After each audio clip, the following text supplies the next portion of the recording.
Towards where Davy Rogers is up, Rogers swings the left. Davy Rogers! What a goal by Davy Rogers! Not one person in this stadium seen this coming half time. You can see the guards behind the goal at the main stand. They will be investigating Shelbourne for robbery. They have absolutely mugged Trinity United here at Tottenham. Up and find the goal! Harry Wood, the jersey's off. 6 minutes to go. Look at that one! What a goal that is!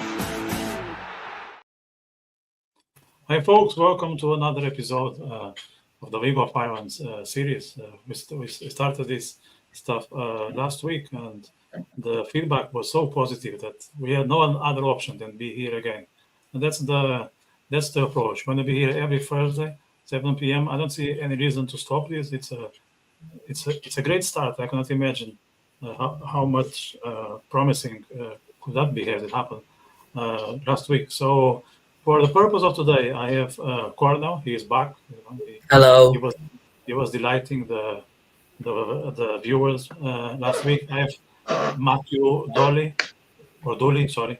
He's managed to switch on the camera, so you're very welcome. Yeah. So having some technical issues.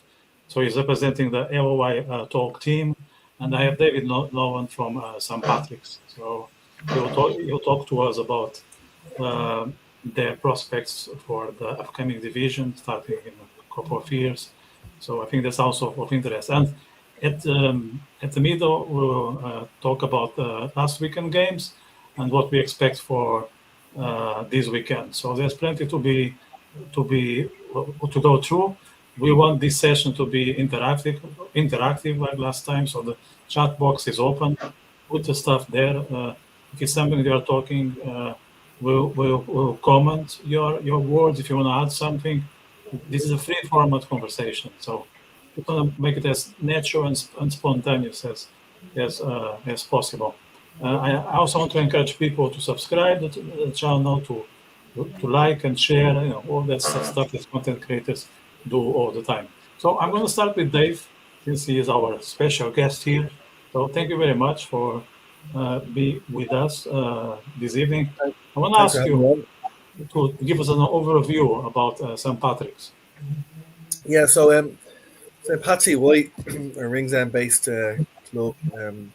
Next year they'll celebrate 90 years in football. Club is based in Irishtown Stadium, which is has a bit of history in the League of Ireland. Shelbourne played there previously, back in the 50s. And we compete in the Leinster Senior League, the Senior 1 division, so that's the second from the top. And we've two teams in the Leinster Senior League, so our Senior 1 team, which would be, for example, we played in the FAI Cup there only 18 months ago against Wexford in the last 16, and then we'd have a Saturday side, which would be like our reserve team. And then outside of that, we have a couple of other adult teams. We have a ladies team in the Eastern Women's Football League, the top division, and in over 35s, which would be a lot of our former players playing in that team. So we don't have any youths because we have a schoolboy, schoolgirl club just literally around the corner from us in Cambridge FC. So we collaborate very closely with them. So we do our thing in senior football. They do their thing in the youths, and players from the youth side of it would come through then over time and play senior football with us. So yeah, the club has been in the Leinster Senior League since 1997. Prior to that, would have played the likes of the AUL, the Amateur Football League, all the various different junior leagues, and would have won many trophies over the years. FAI Junior Cup champions in 1946 and 1979. And in 2007, we were promoted to the intermediate divisions from the junior ranks, and worked our way up to the top division over a number of years. In 2012, we reached the Leinster Senior Cup final and played Shamrock Rovers in Tallaght Stadium. It was actually Stephen Kenny's only piece of silverware with Shamrock Rovers. They beat us 1-0.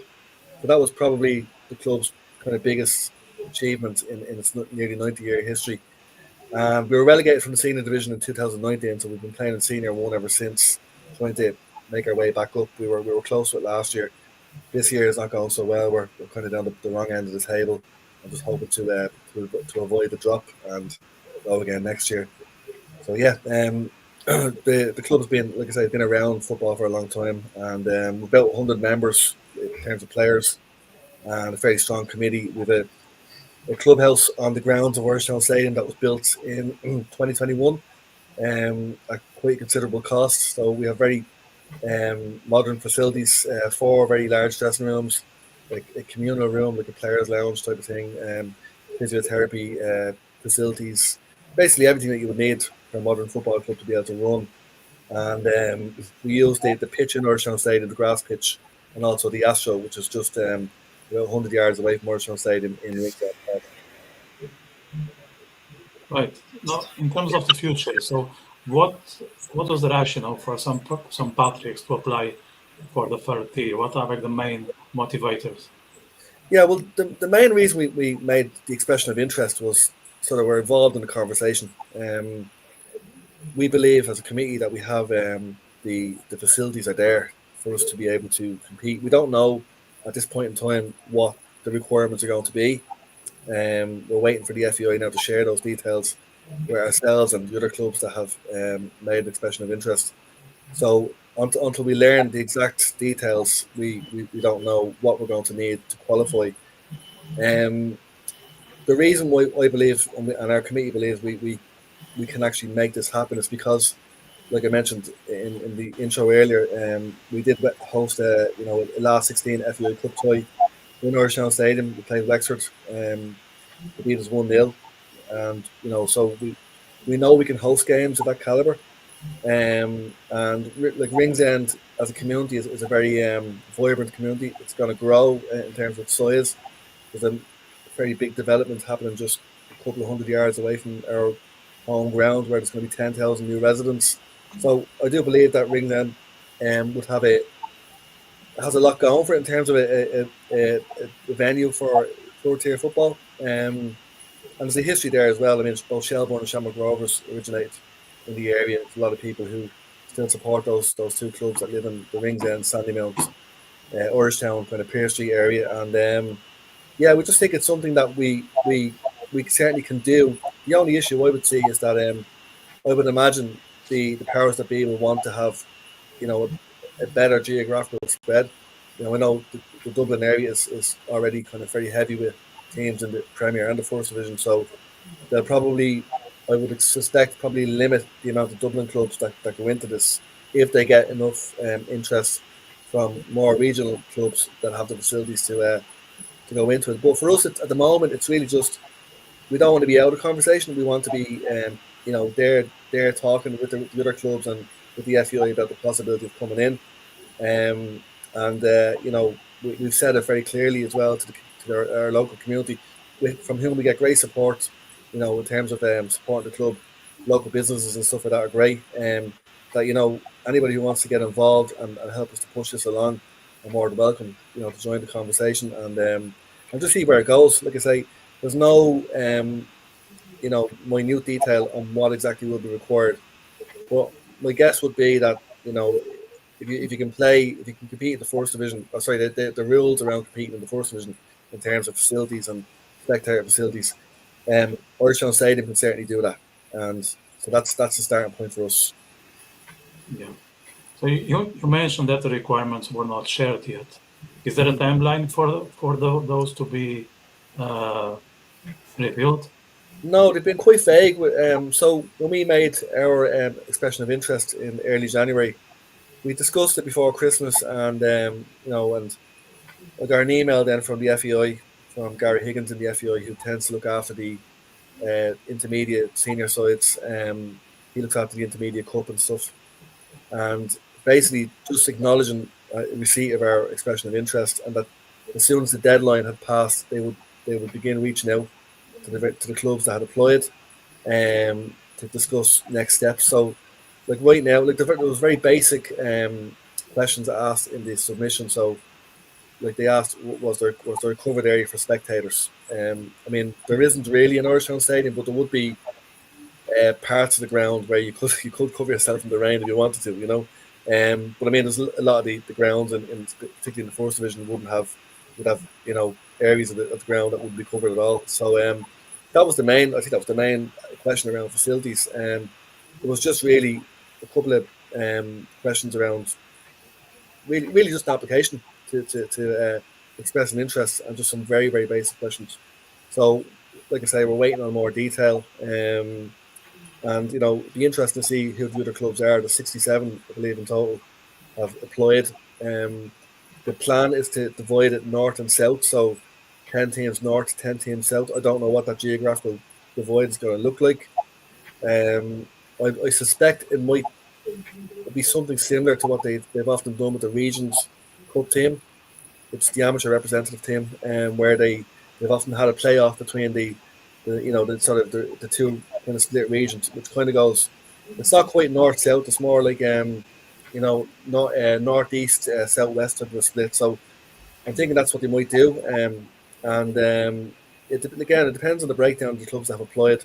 I would suspect there's quite a lot of Dublin clubs that would have made an application.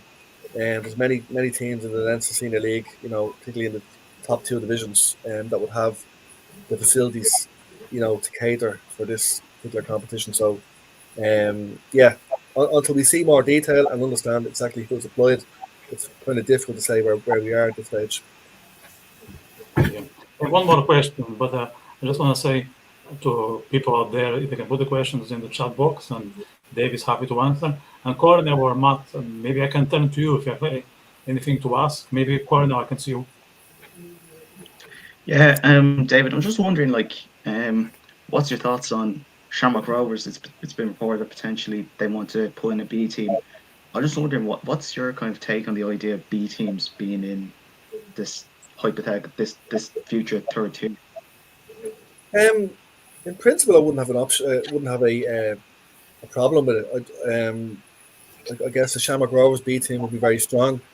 When we played Shamrock Rovers in the final of the Leinster Senior Cup in 2012, we would have played mostly their reserve team. You know, they were playing an amateur club, so they didn't put their strongest side out, and we were able to compete. So I think a B team would be obviously strong, but I think most, certainly the top Leinster Senior League teams would be more than capable of competing with a League of Ireland B team. Like a lot of the players that are playing in the Leinster Senior League are guys that would have had aspirations to play professional football at some point in their playing career. Maybe they didn't have the commitment to do it, or injuries held them back or whatever. So some very good players around the league. I guess if you're going into it, if you are in a tier 1 or tier 3 or even tier 4, because there are plans to expand it into a 4th tier, I believe. You're going to attract players, that will have aspirations to play League of Ireland, and they'll see this as an opportunity for themselves in the shop window.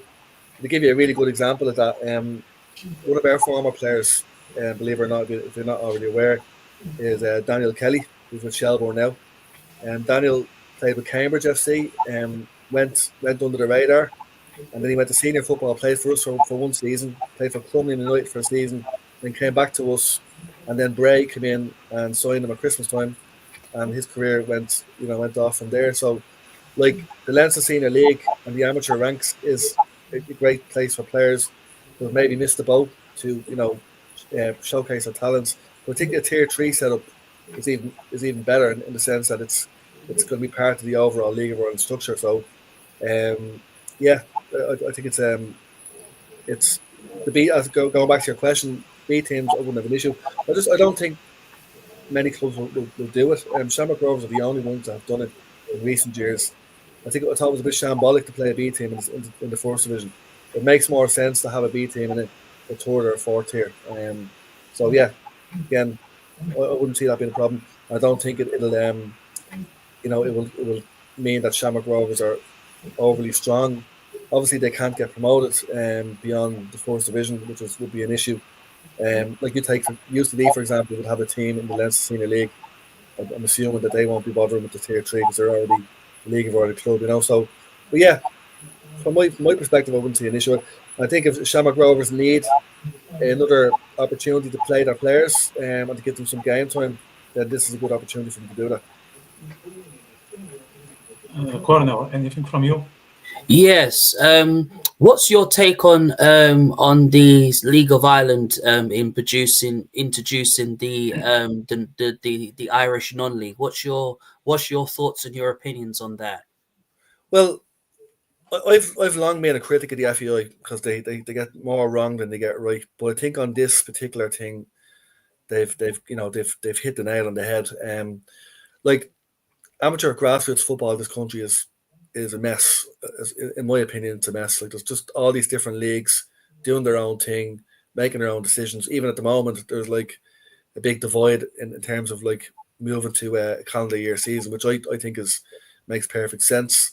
You know, the month of December there's very little football played at amateur level because people are taking a break for the Christmas period, and then in January it tends to be a washout in terms of weather, and amateur clubs don't have the facilities necessarily to contend with really bad weather, and pitches tend to be off. So, I think this is bringing a structure to it. Like the Leinster Senior League is a brilliant league.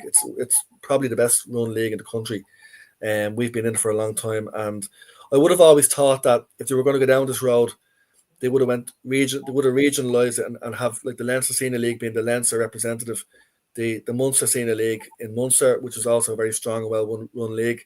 But the problem is there's no Connacht Senior League, or at least there isn't anymore.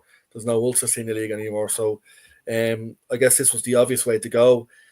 The impact it'll have on the likes of the Leinster Senior League, I guess, remains to be seen. I'm pretty sure that the officers in the league seem to be supportive of this because they will be supportive of what the FEI are doing. So this is a level that will drop in above the senior division, and it just creates a better pyramid is the word I think Mark Cannon's been using, and a bit more of a structure, because like I say, it's kind of like it's just a mess, I think, and there's too many leagues, and there needs to be an element of consolidation, and not just with leagues but also in grassroots. There's a lot of clubs, there's probably too many clubs, and in terms of if you were to take the common system that's there now, FEI Connect is a database now of players and clubs that's really accurate, and I'm pretty sure you could pull the information from that and see that there's probably more clubs than there is enough players. And what tends to happen is then you've got some clubs who fold or go under because they can't attract players, so they've gone to the club down the road. And it needs to be, I think, something closer to the GAA's parish-based system where you've one club in one community, or two clubs maybe at max. I know in our area in Ringsend there's about 5 or 6 different clubs competing for all the same local players. So so I think it's a better structure. There's an element of consolidation to it, and I think it's the right way to go. And that's why, like, as a club, and I don't speak. I speak on behalf of the club. I don't speak from my own personal opinions on this.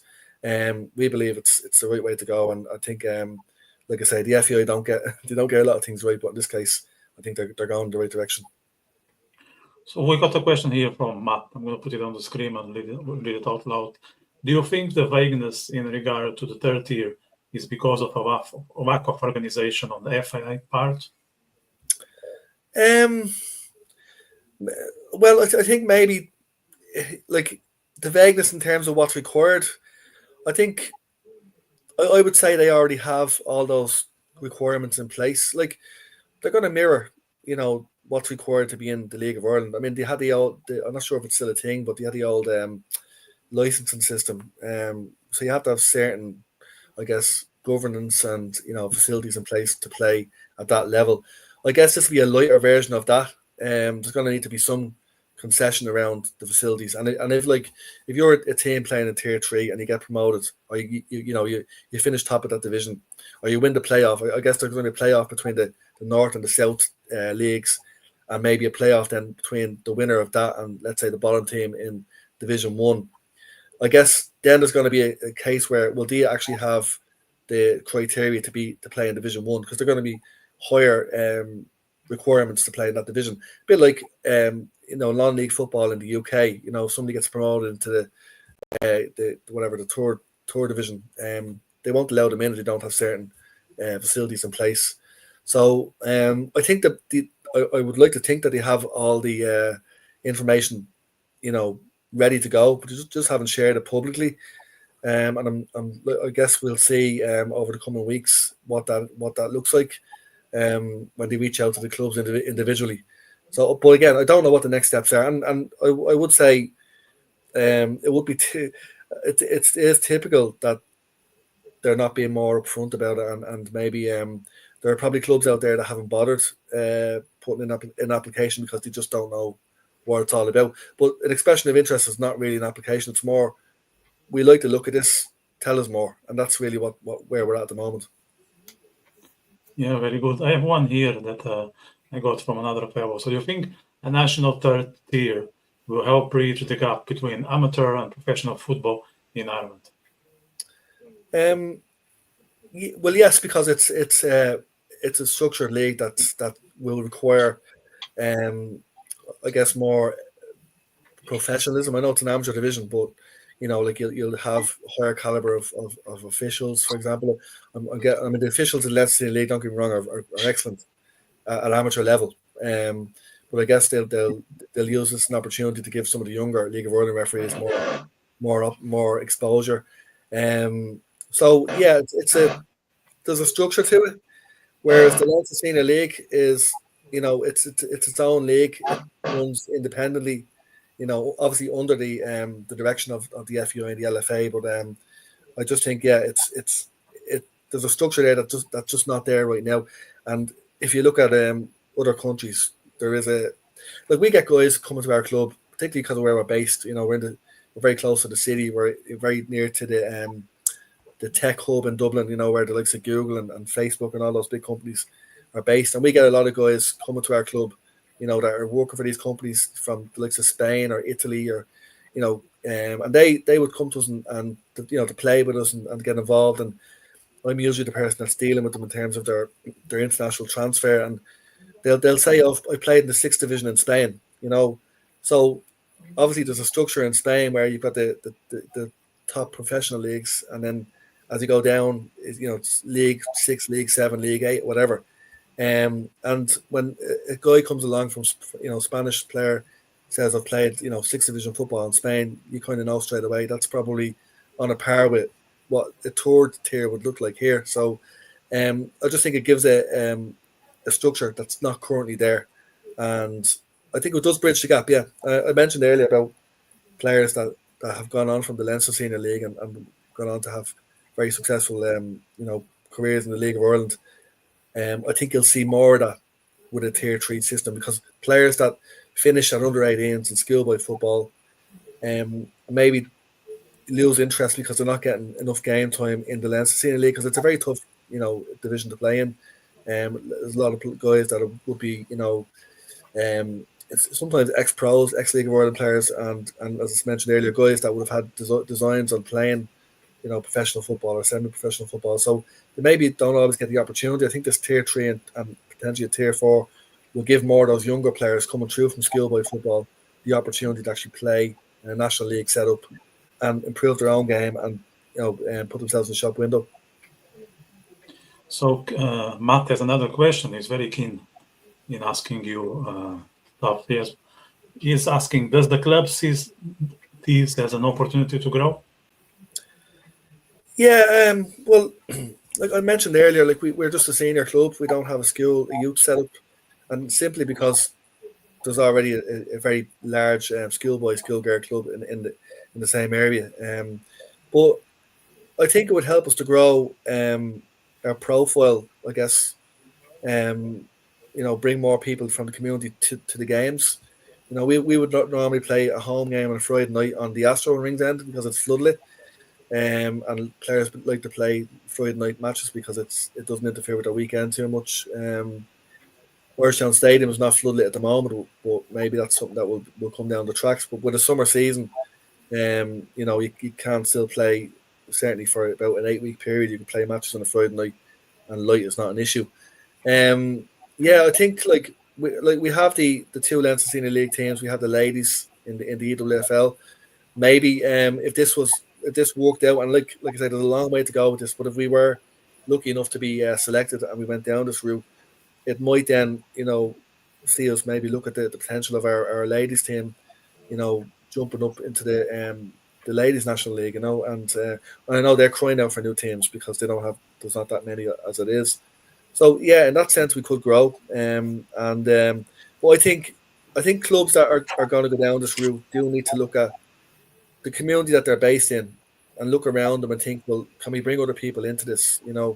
Because I don't think, and I'd even say at the moment, I don't know if this is something we can do alone. I think we would need, other partners from the community to come in and, on board with us and bring it together. So, and I think that's, might be the case with some of the other clubs. I mean, I'll give you an example of a club that I believe has made an application. This is just a rumor, but like Arklow Town would be one of the best placed clubs, certainly on the East Coast, to enter this. They have a lovely ground down there. They've got a ground that would rival most, Division 1 teams. And at the big town, their ground is quite close to the town centre, so it's a 7 or 8 minute walk away. I think it needs to be for this to work. It needs to be in communities where the ground is accessible, and there's lots of it needs to be an occasion. You want people to come to the game, have a burger, maybe they might go for a beer afterwards. At least it can't be an out of town ground where you have to drive to it or, it's inaccessible. I think it needs to be, and that's why I think Ringsend is very well placed in Dublin. I think we're going to be competing with other clubs that probably have more going for them at the moment than we would. So, but yeah. Just going back to the initial question, I think we would keep our existence in the Leinster Senior League. We need to have a reserve team there anyway, and probably a tour team if possible. And then of course with the ladies, we'd like to grow that, and our over 35s they do their thing, and that's a separate sort of entity. But yeah, we'd like to think we can grow our support and our membership, and stabilize ourselves to a point where we can compete in that tour division. So there's going to be additional costs associated with traveling around. Like at the moment, our biggest kind of distance to travel in the division we're in now would be Arklow Town and Edenderry, which are an hour and a half drive. But I mean, with this regional, this kind of north south split, we'd probably be looking at, if there's any teams in the Donegal area or Galway area that enter this, and we're in the league with them, you're looking at quite a considerable cost to get to away matches. So we would need to grow in terms of our sponsorship and our ability to raise funds to keep that going, So yeah. So best of luck for the application. I'll be cheering for you guys. I just want to say in a personal level that I got my first office job here in Dublin in Ringsend. So I have all the reasons to support you on this. So I'll be one of those guys who will be on 9 to 5, Monday, Friday, and happy we'll join the game on Friday evening.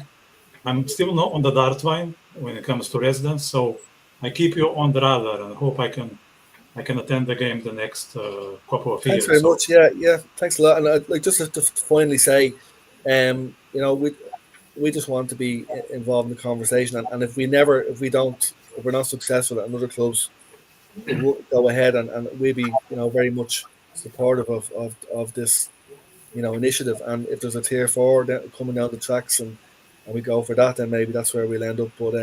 But for me, on a personal note, I just love to see the game in the country grow. I think when there's better structures in place and it makes more sense, then it will grow and people will get behind it. So but yeah, that's my and our club, we're always progressive and always want to improve what we're doing. So this is just another facet of that. So, but listen, guys, thanks for having me on. I appreciate the opportunity to talk about it, and best of luck with the podcast going forward. Yeah, thanks very much, and keep in touch. Thanks for coming on, David. Thank you. Thanks, guys.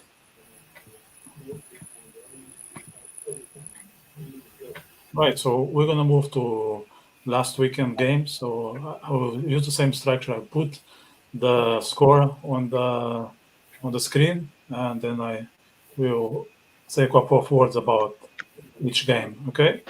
Yeah, that's fine. So we start with draw the 3 Sligo, Neo. Yeah, I remember. There was some prediction on that direction. We were saying Sligo would have no chance, and that was confirmed. Were you just saying, yeah, that was too obvious, Cornell, or were you slightly surprised?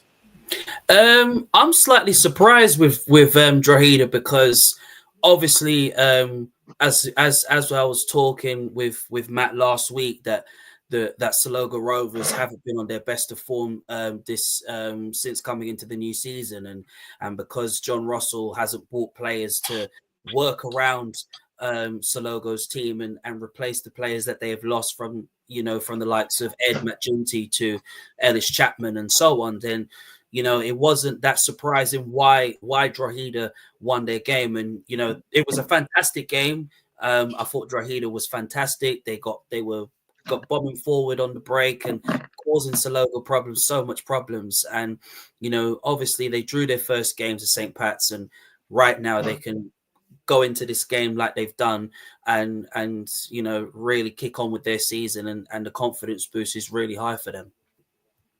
Matt, I think you want to yeah, I mean,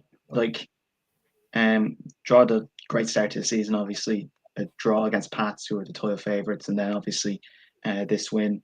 Would I be worried if I was a Sligo fan? Absolutely. 2 losses from 2 games, home and away. It's not looking good. And I did say kind of at the start of the season, I think John Russell would be the first to lose his job. Not that I want to lose his job. I don't like when people lose their jobs. It's tough, etc., especially in this league. But yeah, overall statement win for Drogheda. Great start to the season for them, and certainly it's going to be interesting, though, I think, how long they could keep this sort of run of form up as they come into Europe. Obviously, as the cup holders, obviously they get Conference League football, etc. So it's going to be interesting to see if they'll be able to continue this run of form. But no, overall, that's an impressive win by Drogheda.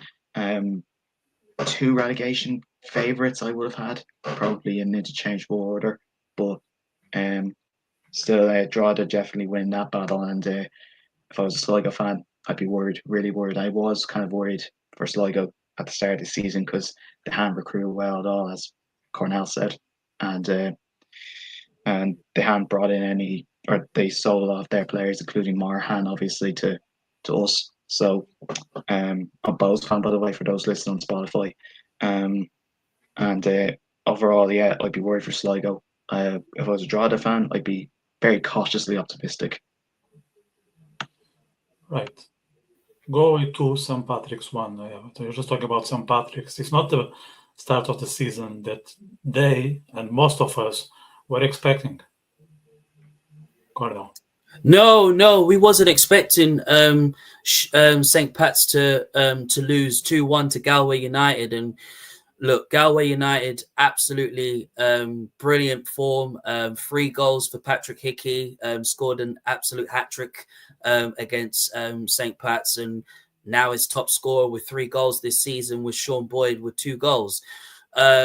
Honestly, it's a fantastic win for Galway United, and they can be very, very proud of beating a team who are obviously favourite for the League of Ireland title.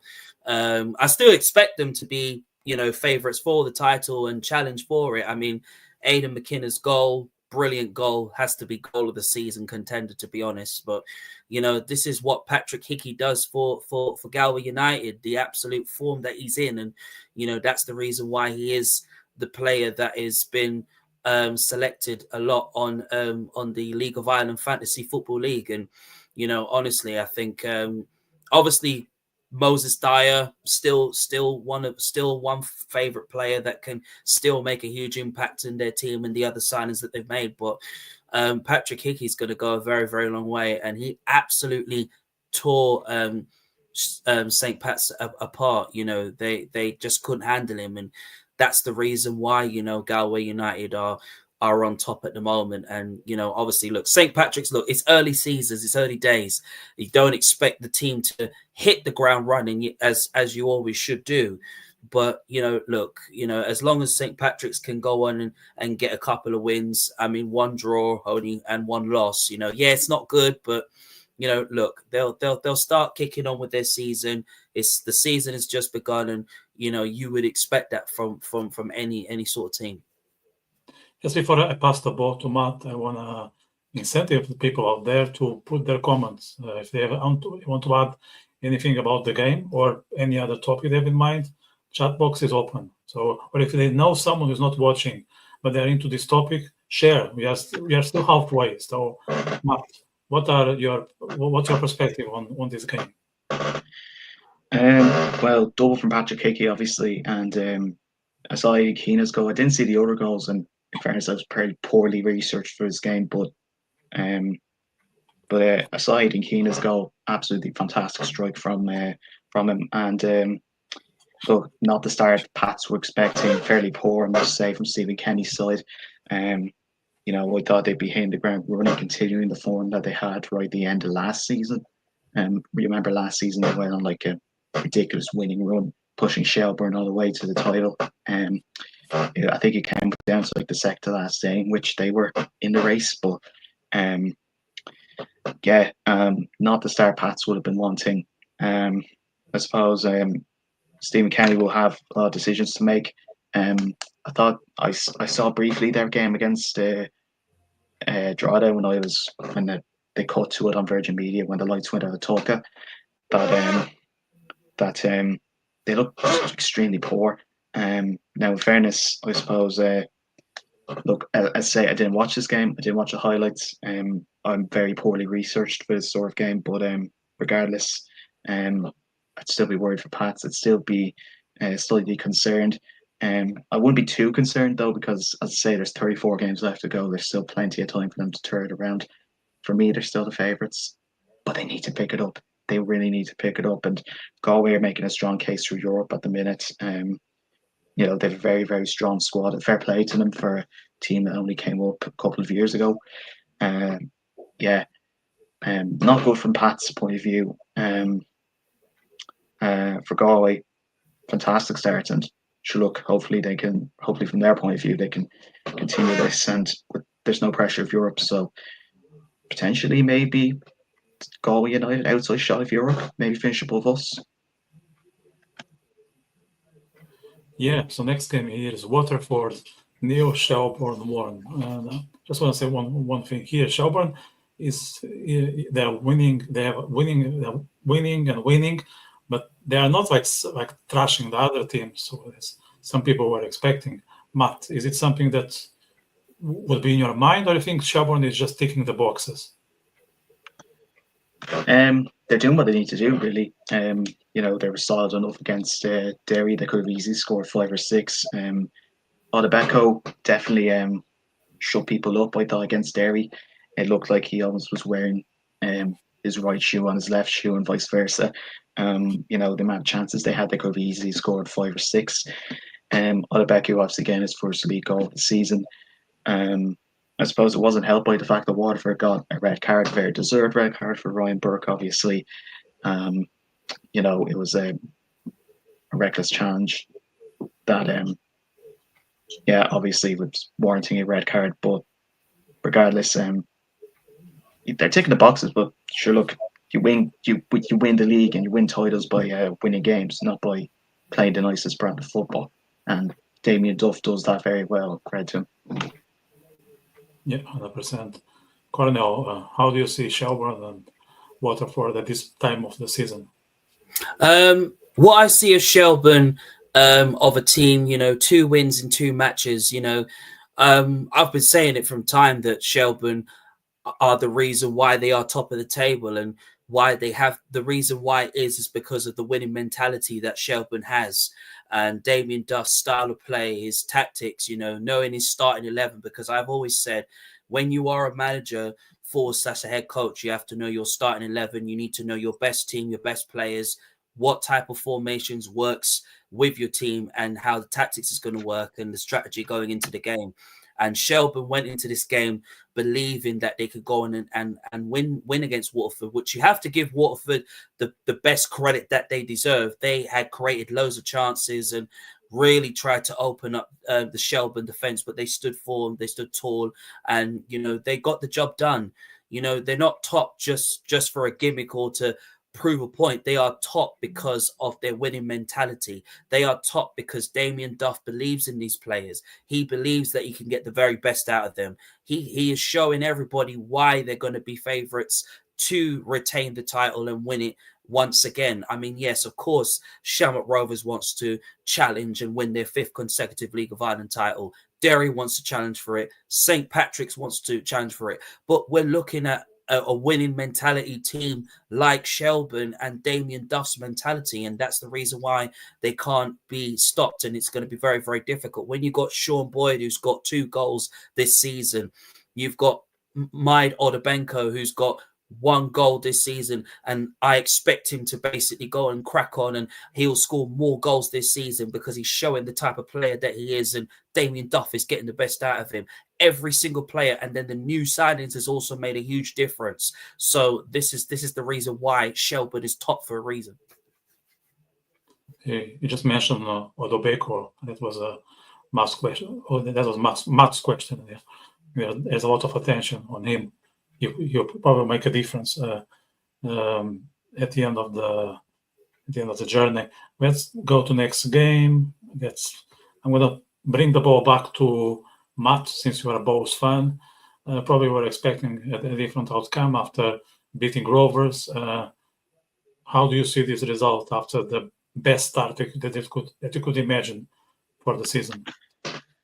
Overall, just really frustrating. Like I said in the match review, that one word just characterized that was frustration. And like, in fairness, it's a tough pitch to play on. You know, we hate the Astro pitch up there. You know, Derry obviously like playing on it, and Michael Duffy's goal was brilliant. He loves scoring a cracker against us. I just don't think we created enough chances, really. Like, we created a couple of chances in the first half. Obviously, I watched it because I'm a Bows fan, obviously. We created a couple of chances in the first half, but Brian Maher wasn't really troubled all that much.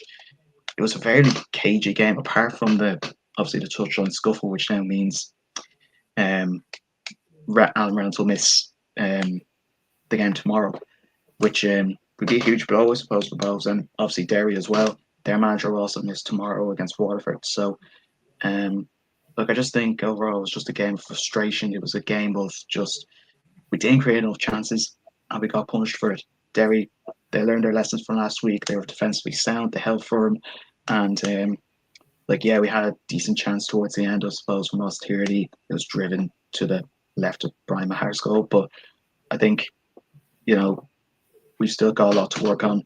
As I say, it's early doors. Yet, I know the Rovers team we played would have been tired from travelling from Norway, etc. But still, I don't, like, it's a funny one.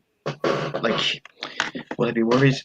A bit, because we only won 1-0 against the tired Rovers, and we struggled against Derry, but that's a tough pitch to play on. Will be at Turner's Cross tomorrow night. I'd be expecting better. I really would be expecting better, and hopefully Stephen O'Donnell can prove that. Now, I'd also be worried about the likes of Lise Mousse and stuff, because like, he's obviously he needs to be fit. In a way, you can get fit is by playing games, obviously. So, but I'm sure once he's fit, he'll be banging in the goals. You know, he commanded 8-figure transfer fees years ago, so it will be interesting. But I'd be expecting better from tomorrow. I really would, on a grass pitch. Little to no excuse. So, yeah. Just before we jump into next week, I would like Cornell to tell his thoughts on Derry's game against Bohemians. Yes, I thought this was a fantastic game, brilliant result for Derry City to get back to winning ways. They learned their lesson from losing their first game of the season, to Shelbourne, and they defensively they paid the price in their first game, but to come back and play against Bohemians and beat Bohemians and gain their confidence. Michael Duffy does what he always does, and when it comes to free kicks, what Michael Duffy's going to do, and he'll put them in the top corner, and that's the reason why he's been their best player. For Bohemians on the other side, obviously, I mean, losing against Derry is not really the best result that they deserve to do. I mean, after coming back from winning against a tired team like Shamrock Rovers, who haven't been at their best last season, and we're seeing shades of that already this new season. I think as long as you can get Mose scoring, obviously the hype around him has been unbelievable even before the start of the season. Connor Pearson's has been a wicked signing for you guys. I think when he gets forward, you know what he's capable of going forward and putting cross into the box. Alex Lacey is also one. Whelan is also one as well too. I think is going to really do wonders for you. And last season, obviously, you guys didn't have a striker for Bohemians. I mean, obviously, replacing Ofalabi was very, very difficult, but you really bought a striker who could really make a lot of ends meet. And Whelan and Moset, obviously, not forgetting Tierney as well in that midfield role as well too. So I think if it's very vital and very important that Bohemians win the next game and try and get a winning run back on track so they can challenge, because I still favor Bohemians to finish in the European places this season and really keep going. And I think Alan Reynolds obviously can get the very best out of Bohemians and out of this team. Yes, they lacked the squad depth last season, and that's the reason why they were questioned last season of where they go as a team. But Reynolds has really gone into this team and brought in players that he feels that can really make a huge difference. Mose, I definitely think he'll definitely score goals this season, and he'll be in the top scorer tally this season. Yeah, so before I move to next weekend or this weekend games, a couple of words about a game that was meant to happen and it didn't, which was Rovers against Cork City. Now, myself as a Cork City fan, I was deeply frustrated. I got to know that the game was postponed when I was literally dropping off the bus after 1.5 hours commuting from County Wicklow. So that was quite frustrating. I want to express my disappointment with the way how the FII managed this. I don't know exactly who is to blame, but I said the inspectors did an awful job. I think the whole thing should have been postponed by midday, because everyone could see that there was no way that this game would go ahead. And if I suffered, I can imagine how much of an hassle was for the Cork fans who traveled all the way from the rebel countries. I think was appalling. Cornell, do you want to add something into my remarks? Yeah, I think when I saw this, I was looking forward to Shamrock Rovers and Cork City to going ahead, and then I see on social media on X on Sunday that the game was supposed to go ahead, and they did about 3 inspections on the pitch to make sure that the pitch was all right. Then there was another tweet coming out saying that the game is going ahead, and I was like, well, fantastic if it's going ahead. Because as a professional footballer, you these are the type of conditions that you are supposed to play. And then the next message I saw was that the game had basically has been called off and been postponed, and that it's no longer going ahead. And you got to feel for those Cork City fans that paid their money to go and see that game, and who's watching from at home and who's watching in the stadium. So I think if they knew that the game was going to be postponed or the pitch was in no use of being played, then I feel for me that maybe they should have just said, you know what, listen, just call it off and just postpone the game. So I think some of the staff have to be held responsible for their actions. If you know the pitch is not in a good condition, don't let the game go ahead. Call it off, postpone it. Yeah, I think it's that simple. Matt, were you surprised with the way that FAI managed this, or it's more of the same? I'm not surprised because the FAI managed stuff very badly. However, I don't understand, why didn't they just check the weather forecast to see there was going to be torrential rain? We need to account for that. This is the basics of planning, ahead that, good evening, John. Good evening, John. It's it's quite shameful from the LOI, from the FAI, that I suppose the lineups were announced. The fans were in the ground. Probably most Cork fans would have already been, if not in the stadium, in Tala. So I don't understand how, for the love of God, you could drag Cork fans all the way after telling them twice that the game's on, only for them to basically be told, actually, no, it's called off. Like, they could just delay the game. They could just delay it until 7:45. Allow the ground staff, who, by the way, I'm not having a go at here. The ground staff are doing amazing work, trying to get the games going ahead. But they should have let the ground staff just do their work. But at the same time, it also smacks of really bad planning as well, because there's a European game there on Thursday which went to extra time. Okay, that's 2.5. That's like what, a solid nearly 2.5. That's like 2 hours. Then the Ireland women's match on the Friday night, so it's 3.5 hours. 3.5 hours of football with torrential rain that was meant to be forecast for the Sunday. You're not good, and you don't mean to tell me that wasn't going to cause any issues. Like, it was a joke, and it was just really badly handled. And like, now Irish Rail aren't going to refund Cork their tickets, and probably rightly so, because they're not really involved in this LOI thing.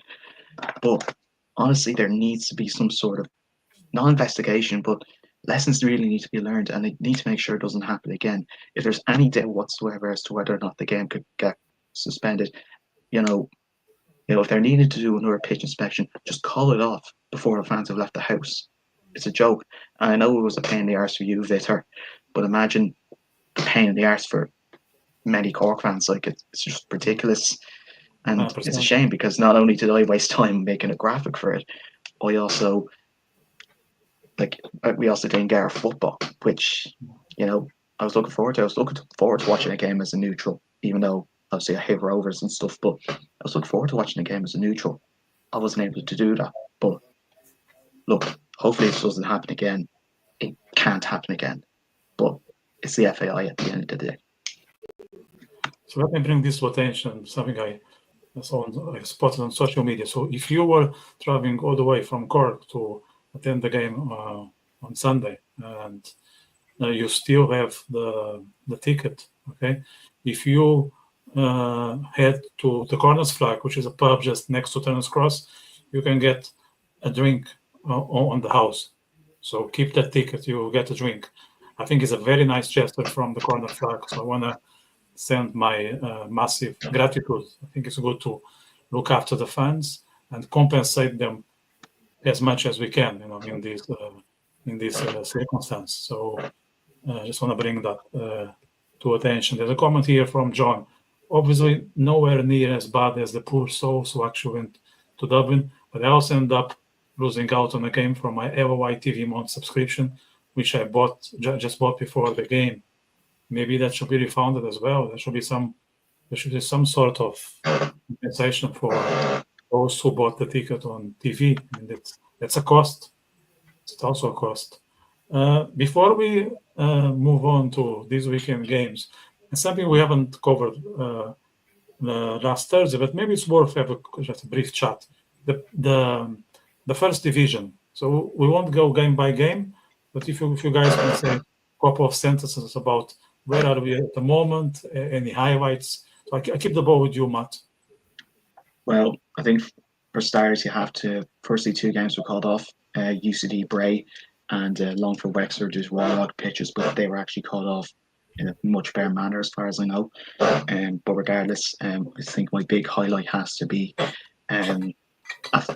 Treaty United beating Athlone Town by 5-0 in Athlone's own backyard. Obviously, Athlone came in as the favourites or one of the favourites, along with maybe Dundalk, to go straight up to the Premier Division. I don't but I'm extremely worried if I was an Athlone fan. Obviously, 2 games, 2 losses, minus 6 goal difference, bottom of the league. Especially losing to a side who bought a 2-0 lead at home the previous week to Cove.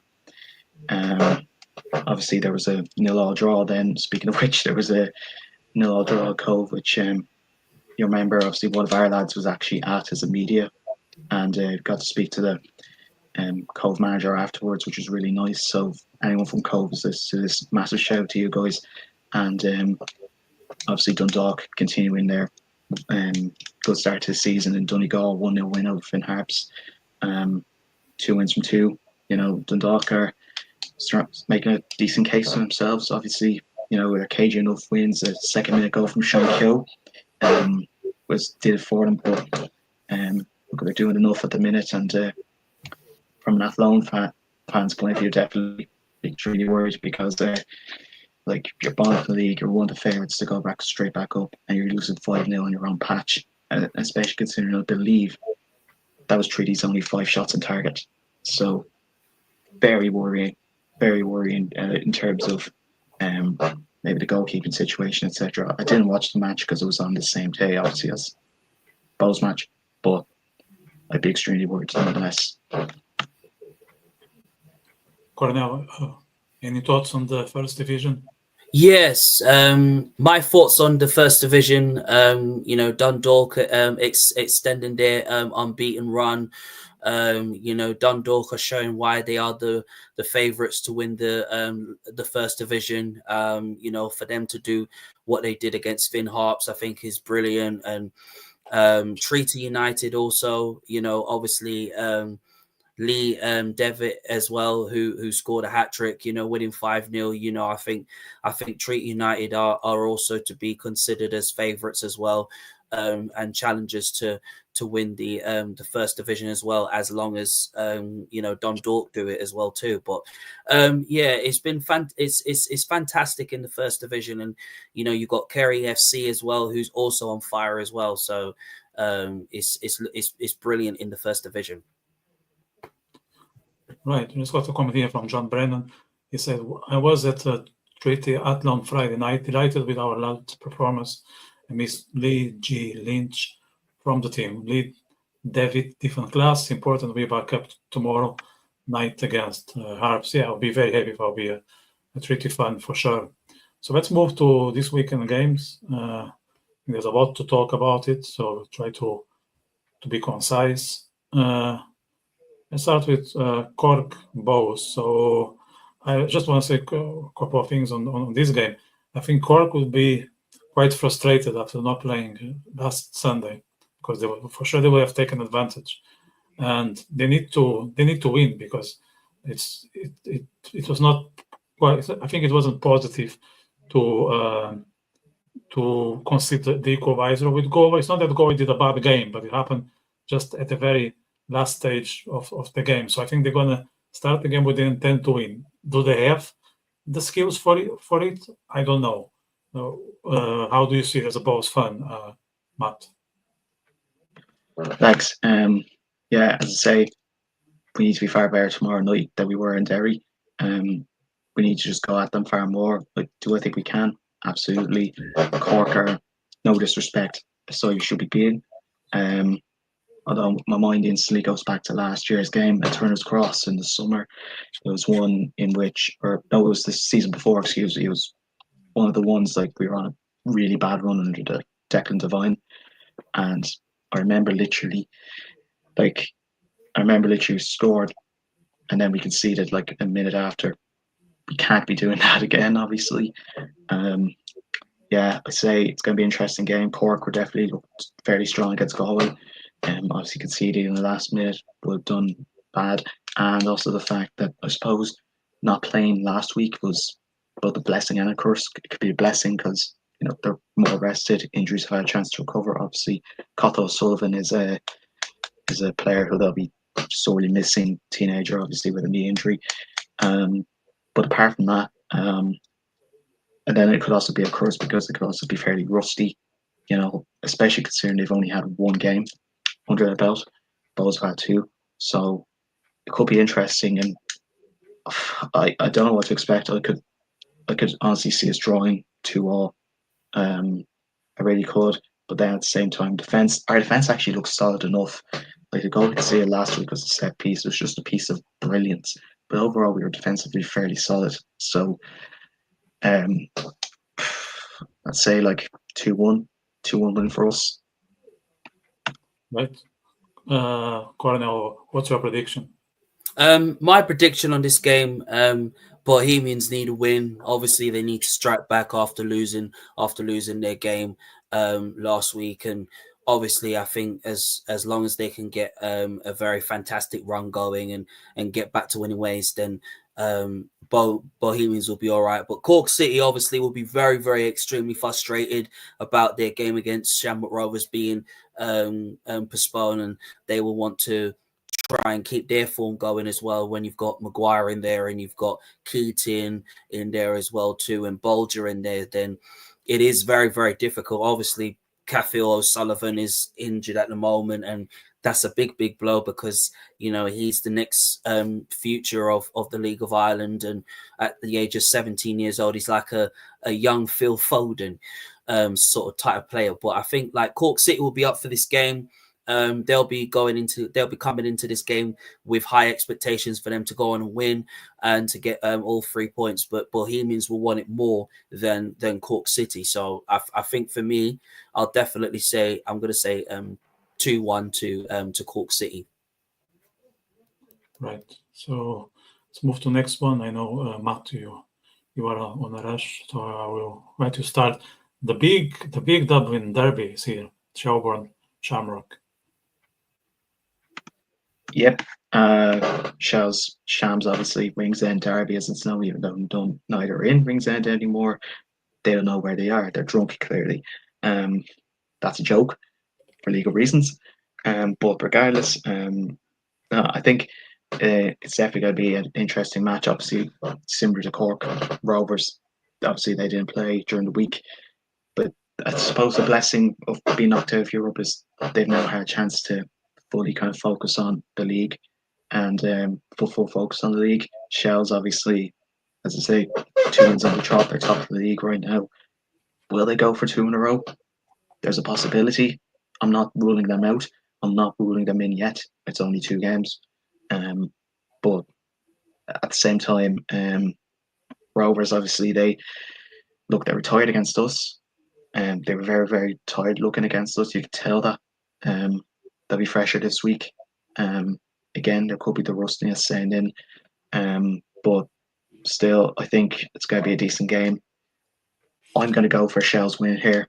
I say the likes of Sean Boyd, Meepo, Becco, they'll be fairly key again. And, Becco's now got his shooting boots on, so fingers crossed for Michelle's point of view that he'll be able to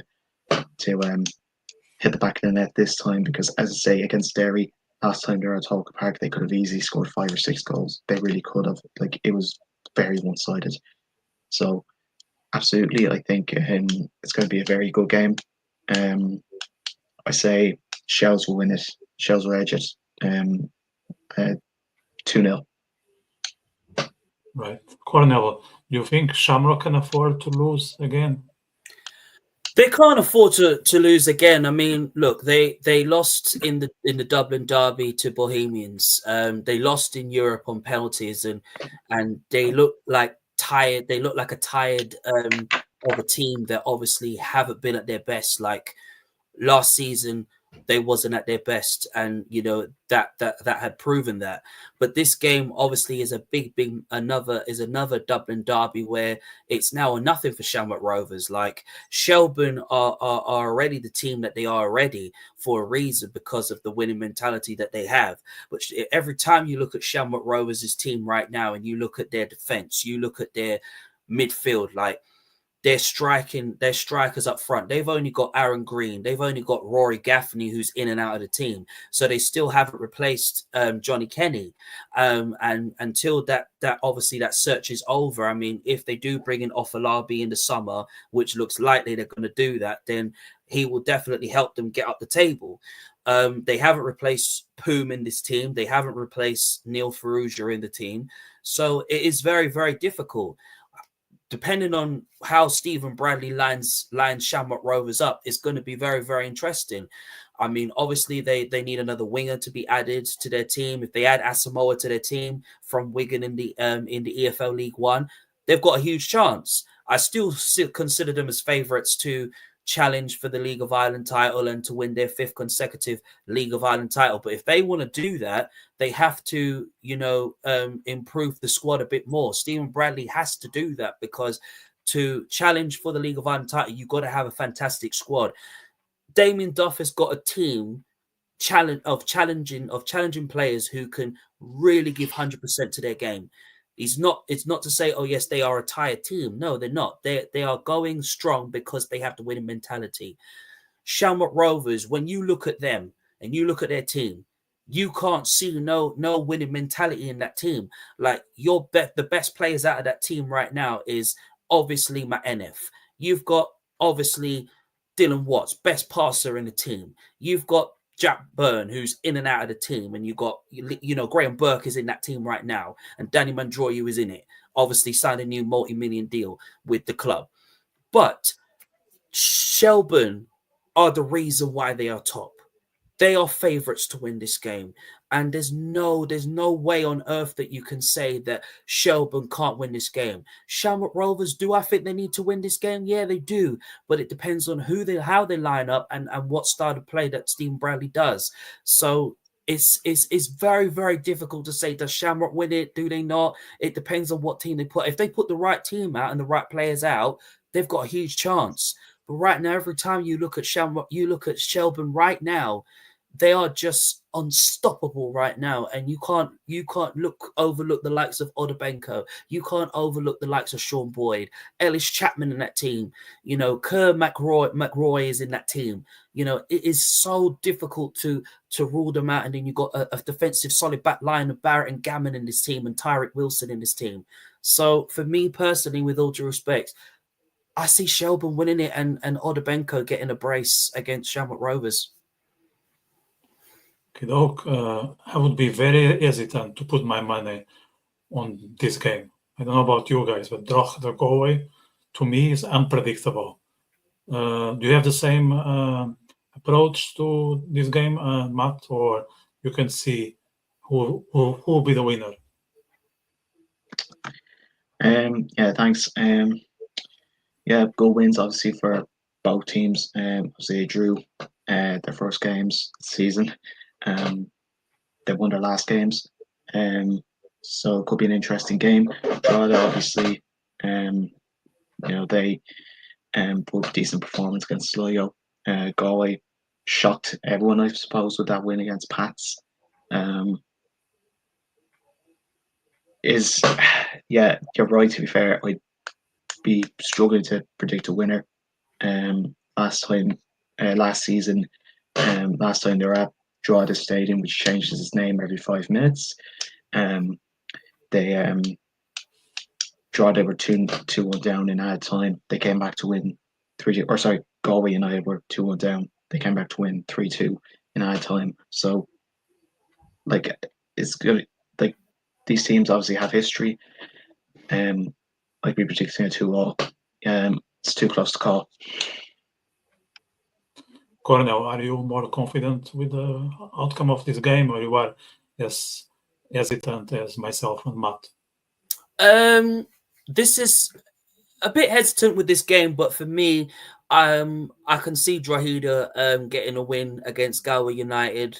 Drogheda are an underdog team at the moment. They're going to go into this game believing that they can really pull off a huge upset against Galway United, who obviously have been in good, decent form under their new manager this new season, and they've brought in players that can really make a huge difference to Galway United's team. Yes, of course, Galway United will feel that they can carry on that winning momentum as they gain from winning the second game of the season. Of course they can, and I believe that they can go on and really do something very, very special this season. But Drogheda, I mean, we can't underestimate how good they are. And yes, they are missing one or two key players in their team. Obviously they want to get them back as soon as possible and to really boost the team even more than how they have. And you got Dara Markey, who's really absolutely on fire at the moment, the best creative player in their team at the moment.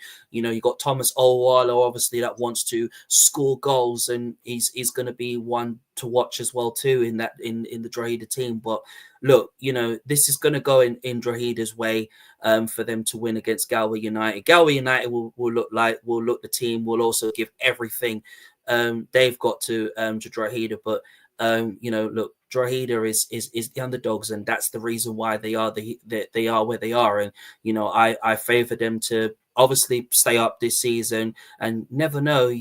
I even favour them possibly to go on and challenge for European football, even though they're in it already. But look, Drogheda''s going to win this game, and they'll win it. They'll win it by 3 goals. Right. St. Patrick's Sligo, St. Patrick's has to win. They have no excuse at this point, and with all the respect for Sligo, there's no other outcome except a victory, and a victory that is convincing, that will not leave any margin for doubt, that Pats are here, maybe not to lift the trophy, but at least to dispute it at the end. Matt, would you agree with me? Yeah. Again, full respect to Sligo fans, nothing against you, but Pats need to win this game. If they don't win this game, I'd be extremely worried. But on the same token, if Sligo lose by a lot, again, I'd be worried. Obviously, it was my favourites for the league versus my favourites to go straight down. So, on paper, it really should be a very convincing win, especially considering it's at home for Pats. It's in Inchicore. It's going to be hopefully for Pats, for Stephen Kenny, a good win. I'd certainly if Pats were drawing even this game, forget it. Honestly, forget the title ambitions. In terms of they go heavily down my estimation. I know it would only be 3 games into this season, but they need to be beating teams like Sligo Rovers, who are down in the dumps. But also saying that as well, Sligo will go into this game with great motivation. That's we've nothing to lose.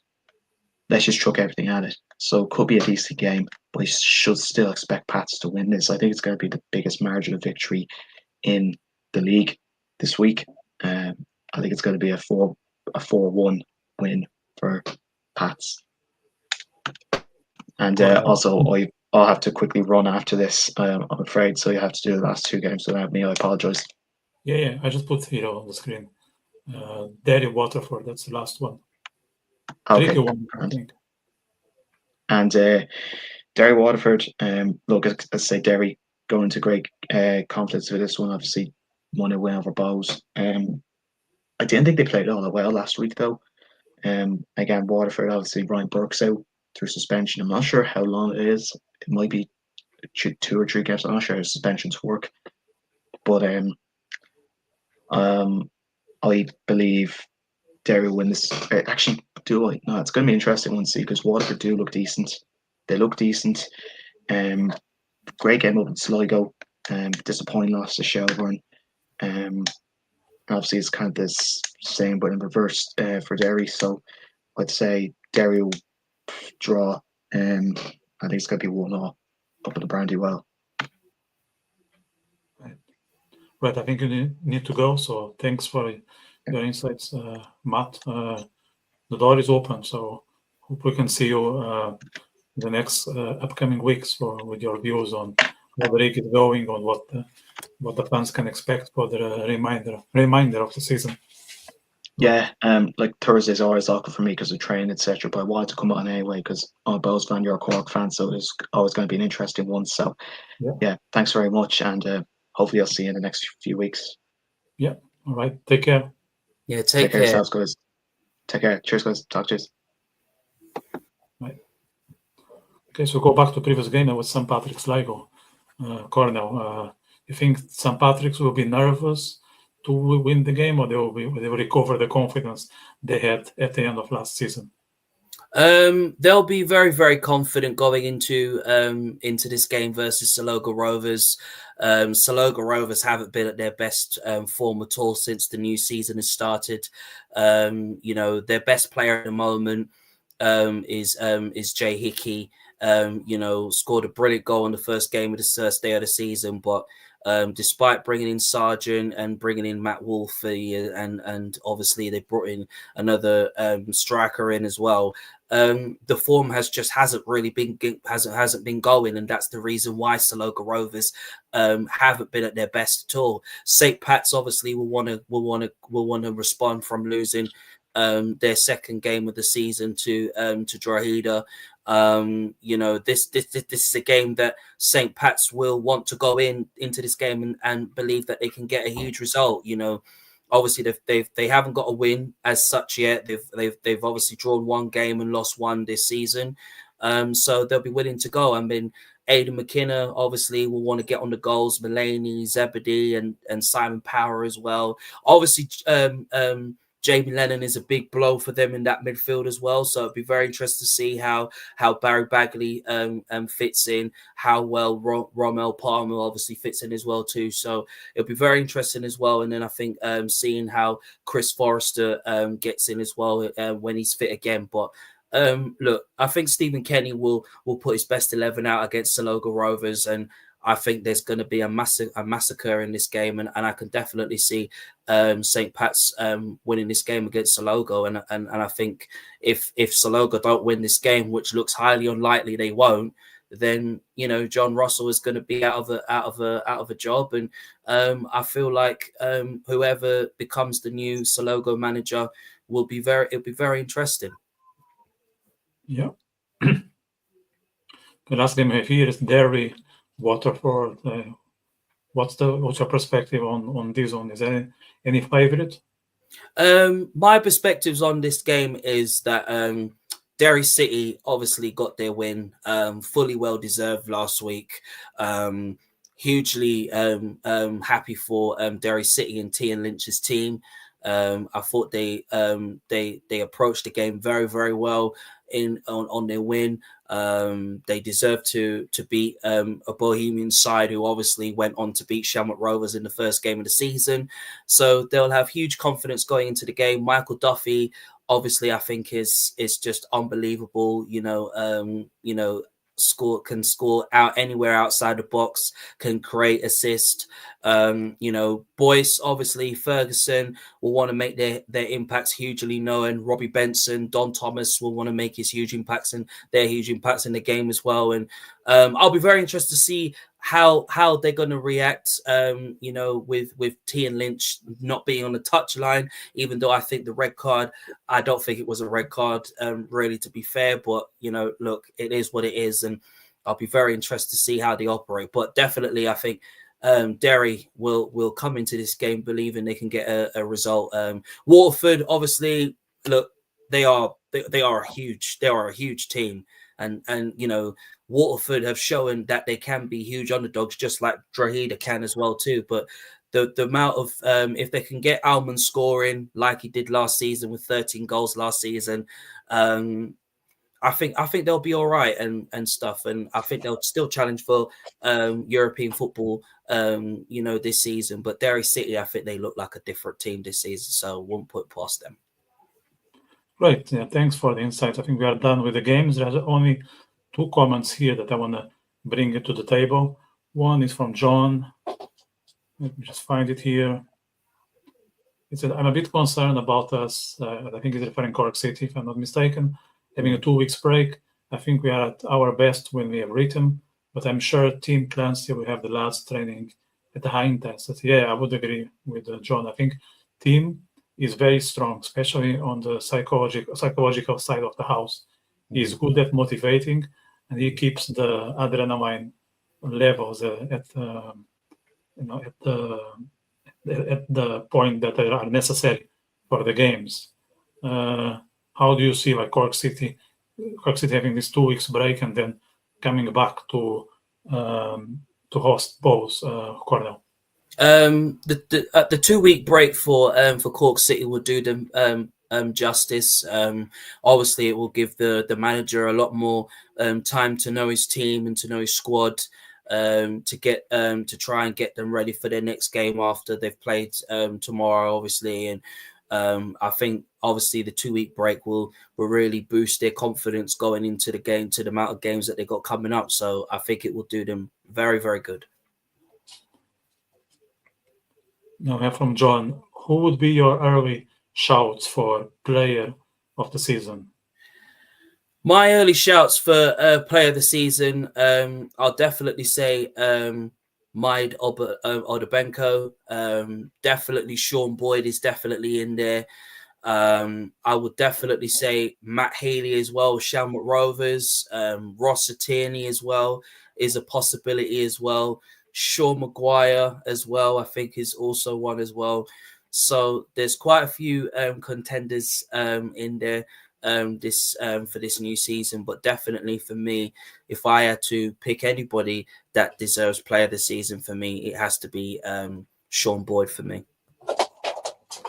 Right, so we are coming to an end. I just want to thank everyone who attended this. It's very important having your input. It's not a one-side conversation. We want this to be interactive. That's how it was last week. That's how it was today, and that's the intent going forward. So let's keep this moving. We are here to try to add our support to the League of Ireland. I think there is some momentum. At least I can perceive that as a resident here and as a Cork City fan myself. We will be here every Thursday with more comments, discussions, and if you want to make sure that you won't miss next episode, just press this subscribe button, and we'll see each other again on Thursday, 7 in the evening. And I want to thank you, Cornell, again for being a star. Thank you very much for having me on the show tonight. It was absolutely amazing. All right, guys, have a good evening. Thank you. Cheers.